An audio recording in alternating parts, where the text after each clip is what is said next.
Hey guys, it's Kelly. Welcome back to my channel. I'm going to be doing my October wrap-up. Today, I'm going to be showing you 2 of the books that I've read. And they're library books and they have to get returned. And then, closer to the end of the month, I'll show you the other books I read. But I'm just trying to get these 2 out of the way. So, the first library book I read this month was Endurance by Alfred Lansing, written with a new introduction by Nathaniel Philbrick. This is about a expedition that took place down in Antarctica in 1915, 1916.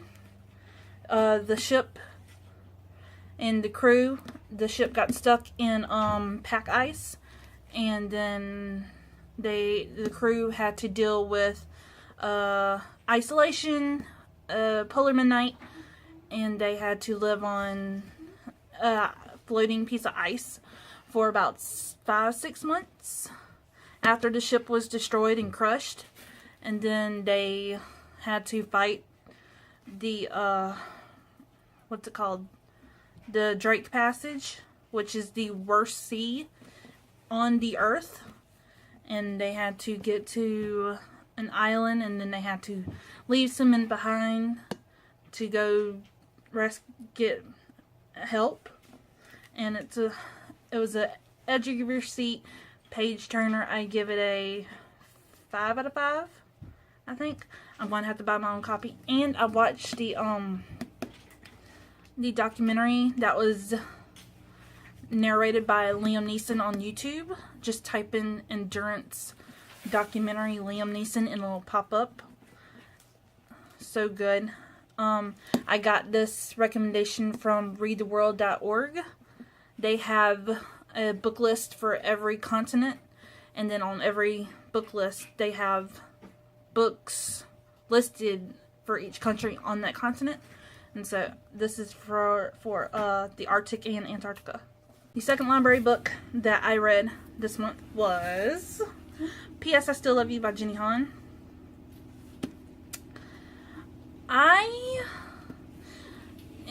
To All the Boys I Loved Before, the book, I did not like Peter. I was against him. I hated how he was treating Lara Jean, how he was getting blamed for spending time with Genevieve every time by Lara Jean, and he would turn it back on Lara Jean and say, well, you done this and you done that, and Lara Jean was basically defenseless. She was letting him dictate that, well, you did wrong too. And it was, hi Snow! Oh, there he is. There's my buddy. There. You see him? This is President Snow. If you're new to my channel, this is my buddy. Hi. And I'm probably getting white cat hairs all over my black shirt, but say hi. Say, President Snow, hi to the people. People, this is President Snow. He was named after, of course, President Snow from the Hunger Games. But anyways, and then back to the book. I didn't like book Peter, but movie Peter, he was a little hottie. He was a little cutie. And so I think that's why I liked this one, because every time I pictured the actors for Lara Jean and Peter in this book, and I freaking loved it. It was just, can you stop? I probably got white cat hairs all over my, yeah, he wants to kill them all. Okay, but yeah, I gave this a 5 out of 5. This one didn't make me cry. Also, the John Ambrose McLaren, what? And I would have loved to see him in that uniform for the USO part. I cannot wait for the USO party in the second movie. Netflix, you need to get on it. And then the ending with them just ripping up the contract, saying no contract. Oh, I swooned. I read this in a day. Yep. And I got the third one. And I'm trying not to read it right now because I got other books that I need to read. But I only have one.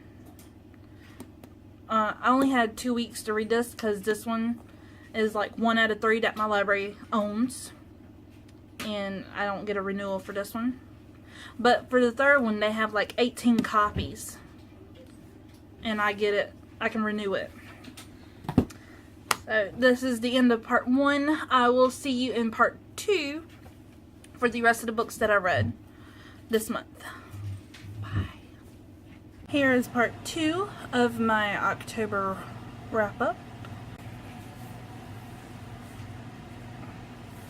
I read the 2 you already saw, plus I've read a total of 9 books. You've already saw 2, these ones, and then a library book that I've already returned. So I'm just gonna go right off the bat. First was Nightbooks by J.A. White. This is a kind of a Hansel and Gretel retelling. I didn't know that at first. I kept calling it a middle grade misery, which it still kind of is middle grade misery, but it's creepy as hell. Plot twist. It'll make you go, what the f***? Which I did, and I'm hoping there's a sequel. So 5 out of 5. I highly recommend. And yeah, Al Crate did such an amazing job picking this book. Open mic night at Westminster Cemetery. I'll also be putting my star ratings at the bottom because I don't remember what I gave these. But this was Sammy's Lit Pick review copy for last month. She just has to do them in a time period within a certain amount of weeks. So this her October read. And it's written in play format, kind of like Harry Potter and the Cursed Child. It's written in 2 acts, and it has Edgar Allan Poe and the Raven and a bunch of other dead people who try to modernize themselves because a new modern girl or a recent burial has taken place in Westminster Cemetery that was illegal. I finally read the whole book of Slasher Girls and Monster Boys by April Genevieve Tishulk.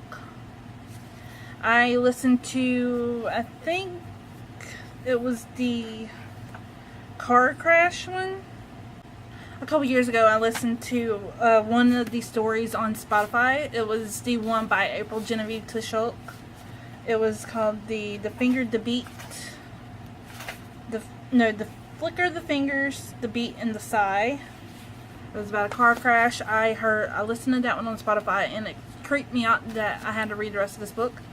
I have also reviewed each story, and I will link to that blog post down below, and it also has my star ratings for each story, and I have my overall rating for this book, which is a 3.5 out of 5.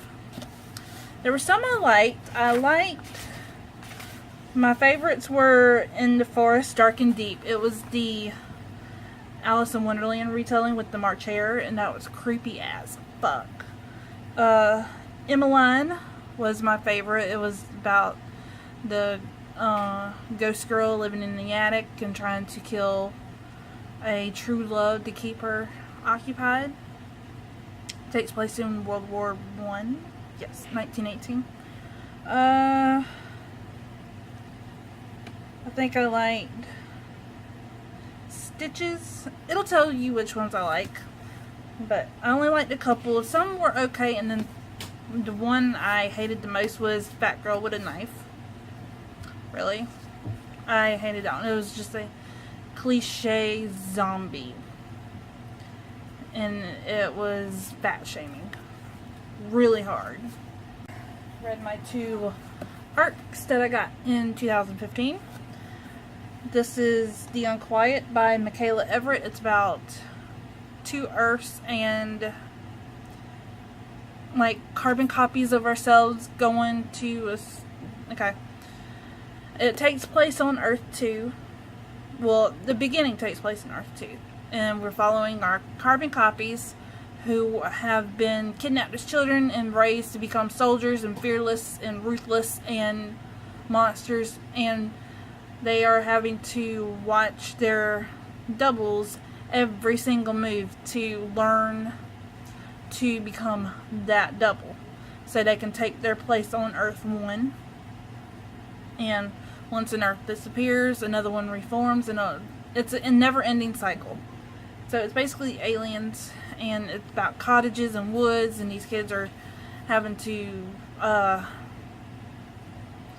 kill each other and not become friends, not have any compassion towards anybody, and they're being poisoned the entire time. So it was okay. It was not my favorite. I think I gave this a 3. I don't know. I'll put it down below. And the last arc that I read, and was my favorite out of the 2, it was probably one of my favorite reads this month, was The House by Christina Lauren.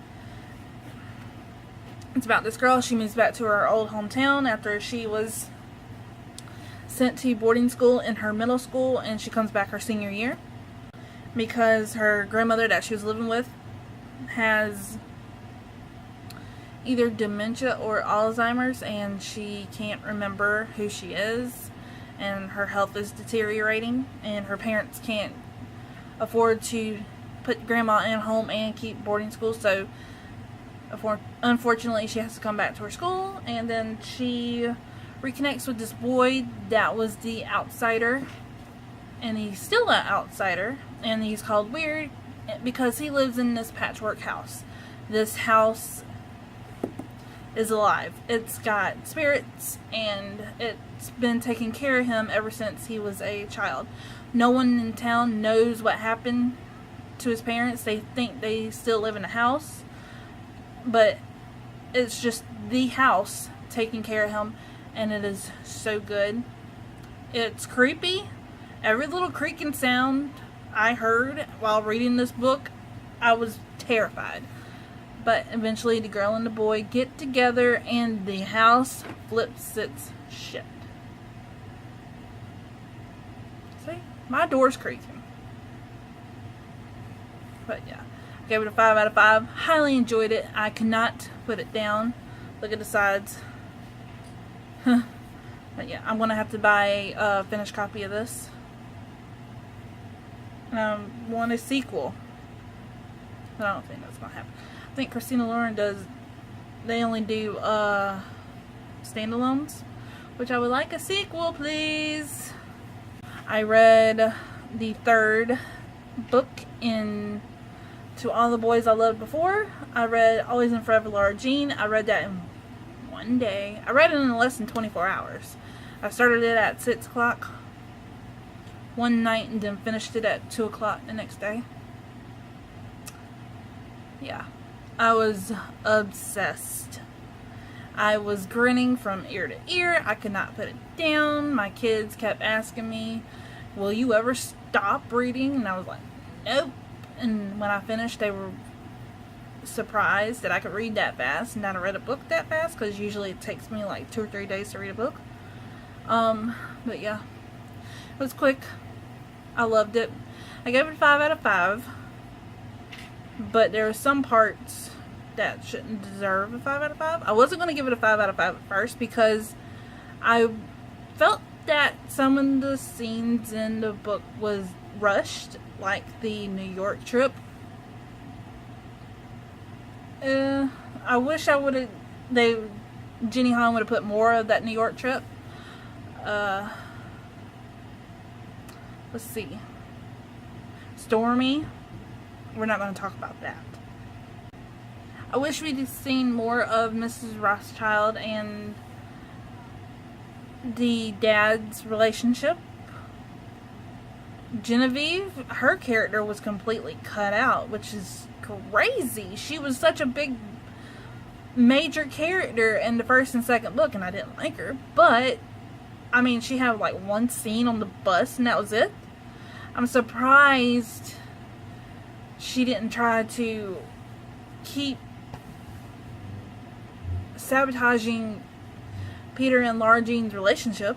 And Lara Jean seemed a little more controlling in this book, which was kind of freaking annoying. But I loved what Peter wrote in Lara Jean's yearbook. And also this book reminded me of my senior year so much. 10 years ago I was a senior in high school, and it just brought back so many memories of my friends and classmates getting ready for homecoming and prom, and thinking about what they were going to do for college. Like pretty much all of my class, most of my graduating class got into Midlands Tech, and only a select few of us decided to go to different colleges. And the ones going to Midlands Tech were like, yep, they're the smart ones, they're getting out of this town. Well, I didn't get out of this town, but yeah, I got accepted into Newberry College and had to drop out at last minute, which is, yeah, because I was a new mama. It made me cry because I missed a lot, but I wouldn't change it because I got my baby. I got my 10-year-old. She'll be 10 in April.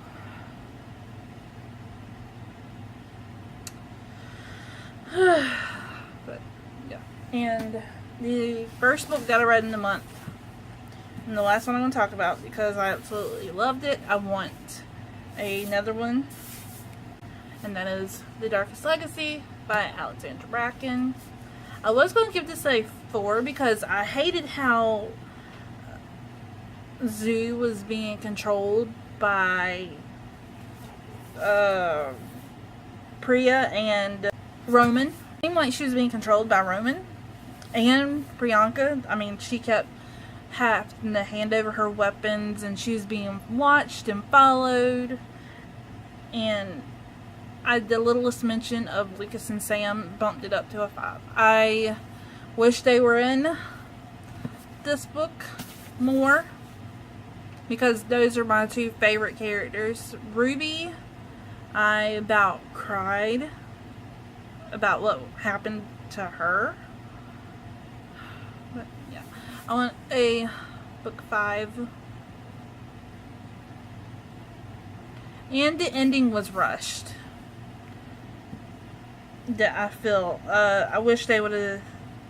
I wish Alexandra Bracken would have like cut out that last chapter completely and made it a book 2 about the rescue for what's his face. I wish that she would have cut that chapter out of this book and put it into a whole new book, because it could have been extended. It could have been fleshed out a little bit more. I mean, this book was already long as is without that little snippet of a chapter. But it would have been a great beginning for another book, in my opinion. But that is it for my October wrap-up. I hope you enjoyed it. If you did, please give it a thumbs up, hit subscribe, and I will see you in my November TBR video.